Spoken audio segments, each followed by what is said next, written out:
নমস্কার। সকালে ঘুম থেকে উঠে যদি দেখেন যে আপনার কাশি হচ্ছে, অনেক সময়তেই আমরা কি দেখি যে আমরা একটু গুগলে দেখে নিই। এই হঠাৎ করে কাশি হওয়ার কারণটা কি হলো? গুগল আপনাকে ১০ রকম কারণ দেখিয়ে দেবে। তার মধ্যে লাং ক্যান্সার ইনক্লুডেড। হঠাৎ করে একটা প্যানিক বাটন, সেখান থেকে আপনি দৌড়ে গেলেন একজন পালমোনোলজিস্ট দেখাতে। পালমোনোলজিস্ট আপনার কথাবার্তা শুনলেন, দেখলেন এবং বিস্তারিত কিছু পরীক্ষা নিরীক্ষার জন্য বললেন। পরীক্ষা নিরীক্ষা করে দেখা গেল যে সেরকম কোনো বিশেষ প্রবলেম নয় এবং কিছু অল্প ওষুধে সেগুলো সেরে যেতে পারে। আপনি বাড়ি ফিরে এলেন। আপনার স্ত্রী বললেন, আচ্ছা তুমি এটার জন্য পালমোনোলজিস্টের কাছে কেন গেলে? পাড়ার ডাক্তার মুখার্জির কাছে গেলেই তো হয়ে যেত। আশ্চর্যের বিষয় না? আমরা কিন্তু প্রায়শই এই পাড়ার ডাক্তারবাবুকে ভুলতে বসেছি। কে আছেন তার নামটাও হয়তো আমরা এখন আর মনে রাখি না, কারণ এই পাড়ার ডাক্তারবাবুদেরকে আমরা রিপ্লেস করে দিয়েছি অনেকগুলো স্পেশালিস্টদের নিয়ে।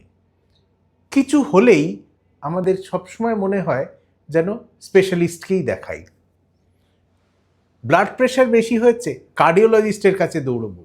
শ্বাসকষ্ট হচ্ছে, পালমোনোলজিস্টের কাছে যাই। হাঁটতে অসুবিধে হচ্ছে, অর্থোপেডিক্স। কিন্তু মনে করে দেখুন আপনার ছোটবেলার কথাটা। এই ৩০-৪০ বছর আগেও আমাদের যে কোনো রোগ হলে আমরা ডাক্তার কাকু বা ডাক্তার আন্টির কাছে যেতাম। তিনি আমাদের দেখতেন, তিনি আমাদের সব পরিবারের সকলের চেনা। বাবার কি আছে, মায়ের কি অসুবিধে আছে, আপনার কি প্রবলেম, সেগুলো কিন্তু তারা ভালো করে জানতেন এবং তার কী কী চিকিৎসা হওয়া উচিত সেগুলো বলে দিতেন। কোনো প্রবলেম যদি বাড়ে তখন কার কাছে দেখাতে হবে সেটাও বাতলে দিতেন। কিন্তু হায়, এখন আমরা সেই ডাক্তার কাকুকে আর দেখাতে যাই না। ধরুন আপনার বাবার শ্বাসকষ্ট হচ্ছে। শ্বাসকষ্ট তো অনেক রকম কারণের জন্য হতে পারে। আপনি কার কাছে যাবেন? পালমোনোলজিস্ট, না কার্ডিওলজিস্ট, না ইন্টেন্সিভিস্ট, না নেফ্রোলজিস্ট, নাকি সবার কাছেই একবার করে দেখিয়ে নিয়ে তারপরে কি হলো সেটা দেখবেন? প্রথম তো এই ভাবনাতেই চলে যাবে যে কার কাছে দেখাবো। তারপরে এই এক একজনের অ্যাপয়েন্টমেন্ট নিতে হিমশিম খাবেন। দেখাতে পারলে প্রত্যেকজন আলাদা আলাদা পরীক্ষা দেবেন, আলাদা আলাদা ওষুধপত্র দেবেন। কিন্তু এই একই প্রবলেম যদি আপনি একজন জিপির কাছে যেতেন, মানে জেনারেল প্র্যাকটিশনার, তিনি আপনার কথাটা শুনতেন, পরীক্ষা নিরীক্ষা করতেন এবং নিজের এক্সপিরিয়েন্স অনুযায়ী আপনাকে কিছু ওষুধপত্র দিতেন। কার কাছে যেতে হবে সেটাও বলে দিতেন। ধরুন আপনার জিপি একজন এয়ার ট্রাফিক কন্ট্রোলার, মানে কোন প্লেন কোন রানওয়েতে কোন সময় ল্যান্ড করবে সব কিছু ঠিক করে দেয় এই এয়ার ট্রাফিক কন্ট্রোলার। সেরকমই এই জিপির যদি সাহায্য নিতেন তাহলে কিন্তু আপনি ঠিকভাবে কোন সময় কোন স্পেশালিস্টের কাছে যাওয়া উচিত সেটা ঠিকঠাক বুঝতে পারতেন। আপনাকে এই জঙ্গলের মধ্যে কে আছে, কাকে দেখাবো, কখন দেখাবো, এত কিছু ভাবনা চিন্তা করতে হতো না। আপনি ব্লাড প্রেশার, হার্টের রোগ হচ্ছে, কার্ডিওলজিস্টের কাছে গেছেন। শ্বাসকষ্ট হচ্ছে, পালমোনোলজিস্টের কাছে যাচ্ছেন।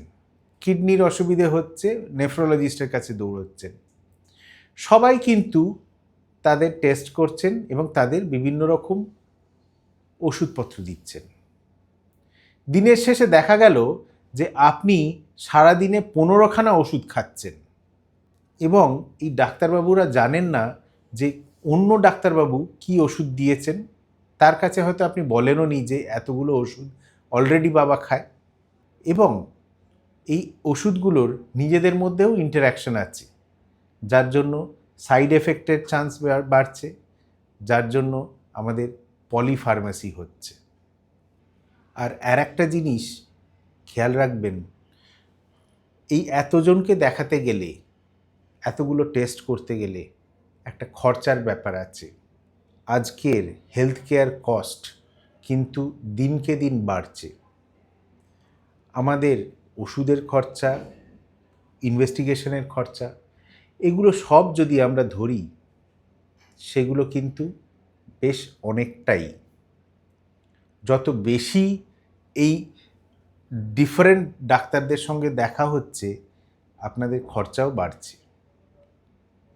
তাই সাধারণ রোগগুলোর চিকিৎসা যদি আমরা জেনারেল প্র্যাকটিশনারদের হাতে ছেড়ে দিই, তারা কিন্তু সত্যি খুব ভালোভাবে চিকিৎসা করতে পারেন। তারা বেশ ভালো এক্সপিরিয়েন্সড। তাদের কাছে গেলে আপনার খরচের ব্যাপারটাও অনেকটা কম থাকে। আর একটা জিনিস কখনো ভেবেছেন কি, রাত বিরেতে যখন অসুবিধে হয়, আপনার বয়স্ক বাবা এবং মাকে কোনো ডাক্তারের দরকার, তাকে নিয়ে চট করে বেরোনো যাচ্ছে না, তিনি বিছানায় শুয়ে আছেন, আপনি হন্যে হয়ে ঘুরলেও আজকাল আর কোনো ডাক্তারবাবুকে পান না যিনি হোম ভিজিটে আসেন। এটা কিন্তু এই গত 20-25 বছর ধরেই বাড়ছে এই প্রবলেমটা। আগে কিন্তু যে পাড়ার ডাক্তারবাবুকে যে আপনি দেখাতেন, তিনি কিন্তু সহজেই রিকোয়েস্ট করলে ওনার কাজ শেষ করে আপনার বাবা বা মাকে এসে দেখে যেতেন। এখন আপনাকে অ্যাম্বুলেন্স ডাকতে হবে, অ্যাম্বুলেন্সে করে আপনার পেশেন্টকে হাসপাতালে নিয়ে যেতে হবে এবং সেখানে ওনাকে দেখিয়ে চিকিৎসা করাতে হবে বা ভর্তি করাতে হবে।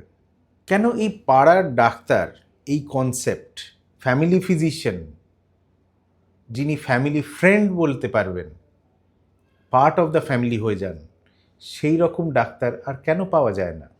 আজকাল যে স্টুডেন্ট এমবিবিএস পাশ করছে, সে বেরিয়ে দেখছে যে আমার কাছে কোনো পেশেন্ট আসে না, সে ছোট ডাক্তার, সবাই যাচ্ছে একটা স্পেশালিস্টের খোঁজে এবং এই এমবিবিএস ডাক্তারবাবুদেরকে কেউই খুব একটা গুরুত্ব দেন না।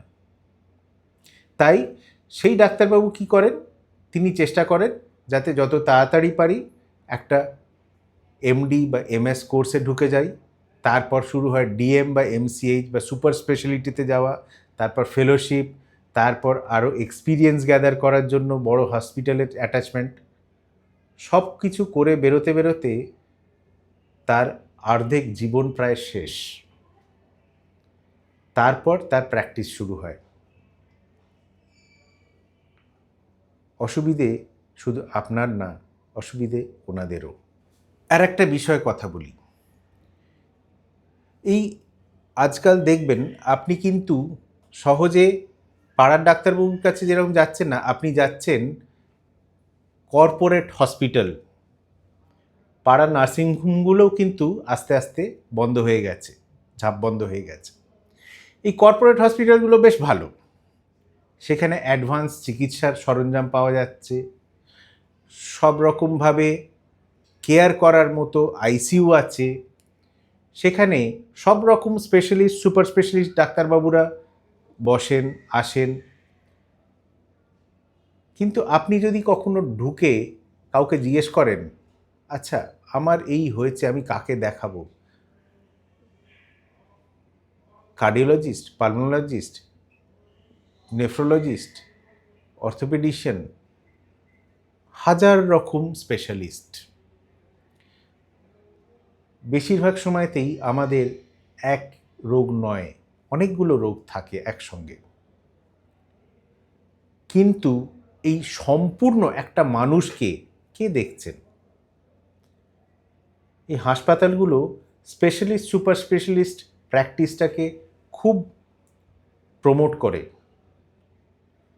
কিন্তু জেনারেল প্র্যাকটিশনারকে এই হাসপাতালগুলোতে পাবেন না, যারা একটা পেশেন্টকে সম্পূর্ণভাবে দেখে বুঝে এবং তারপরে কার কাছে দেখাতে হবে সেটা বলে দেবেন।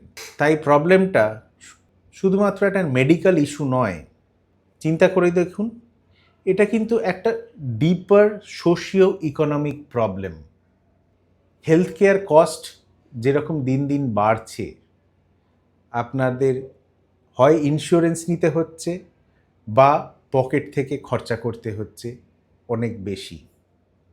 হসপিটালে গেলে অনেক সময় পা রাখার জায়গা থাকে না। একজন স্পেশালিস্টের অ্যাপয়েন্টমেন্ট পেতে 2 মাস 3 মাস সময় লেগে যায়। দেখাতে গেলে প্রায় সারাদিন হাসপাতালে কেটে যাচ্ছে।